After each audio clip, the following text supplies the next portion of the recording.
গ্রামটির নাম শিমুলতলী। গ্রামটি ছিল খুবই সুন্দর ও শান্তিপূর্ণ। এই গ্রামে করিম নামে একজন সৎ ও পরিশ্রমী কৃষক বাস করতেন। করিমের পরিবার তারই উপার্জনের উপর নির্ভরশীল ছিল। সেই গ্রামের জমিদার ছিলেন অনেক ধনী এবং প্রভাবশালী। তার নাম ছিল আব্দুর রহমান। রহমান সাহেব ছিলেন খুব কড়া কিন্তু ন্যায়পরায়ণ। তিনি খুব দয়ালু ছিলেন, কখনো অন্যায়ের কাছে মাথা নত করতেন না। গ্রামে তার কয়েকটি বড় ফলের বাগান ছিল, যেখানে বিভিন্ন রকমের ফলের গাছ ছিল। করিম সেই ফলের বাগানে মালির কাজ করতেন।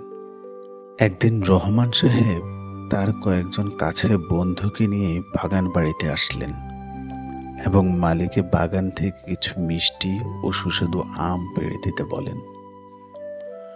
করিম সাহেব বাগান থেকে কিছু পাকা আম পেড়ে নিয়ে আসেন। রহমান সাহেব মুখে দিয়ে দেখেন আমগুলো খুবই টক। তিনি বন্ধুদের সামনে খুব লজ্জা পেয়ে গেলেন। মালিককে বললেন, আমগুলো খুব টক, তুমি কিছু মিষ্টি আম পেড়ে নিয়ে আসো। করিম সাহেব অন্য বাগান থেকে কিছু নতুন পাকা আম পেড়ে নিয়ে আসেন। এই আমগুলোও ছিল টক। রহমান সাহেব খুব বিরক্ত হলেন। বিরক্তির সাথে তিনি মালিককে আরো কিছু পাকা মিষ্টি আম নিয়ে আসতে বলেন।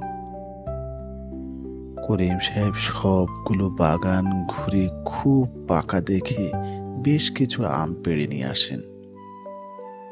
রহমান সাহেব আমগুলো মুখে দিয়ে চরমভাবে রেগে যান। তিনি ভাবছেন, মালি 10 বছর যাবৎ এই বাগানে কাজ করছেন। সে নিশ্চয়ই ইচ্ছাকৃতভাবে তাকে বন্ধুদের সামনে লজ্জিত করার জন্য বারবার একই কাজ করছেন। তাই তিনি খুব রাগান্বিত হয়ে মালির কাছে বারবার টক আম নিয়ে আসার কারণ জানতে চাইলেন। করিম সাহেব খুব ভয়ে ভয়ে জানালেন, তিনি আজ পর্যন্ত বাগানের একটি আমও মুখে দেননি। তিনি মনে করেন এই বাগান তার কাছে তার মালিকের আমানত। মালিকের অনুপস্থিতিতে বাগানের আম খাওয়াটা অন্যায়। করিম সাহেবের এমন জবাবে রহমান সাহেব খুব খুশি হয়ে গেলেন। তার সততার পুরস্কার স্বরূপ তিনি তাকে একটি ফলের বাগান দান করেন এবং তার বাগানের সব গাছের আম খাওয়ার অনুমতি দেন। গল্পটি আমাদের এই মূল্যবোধ শেখায় যে সততা সব সময় পুরস্কৃত হয়। জীবনে সৎ পথে চললে আমরা শান্তি ও সম্মান পাই। সততা আমাদের জীবনের প্রকৃত সম্পদ।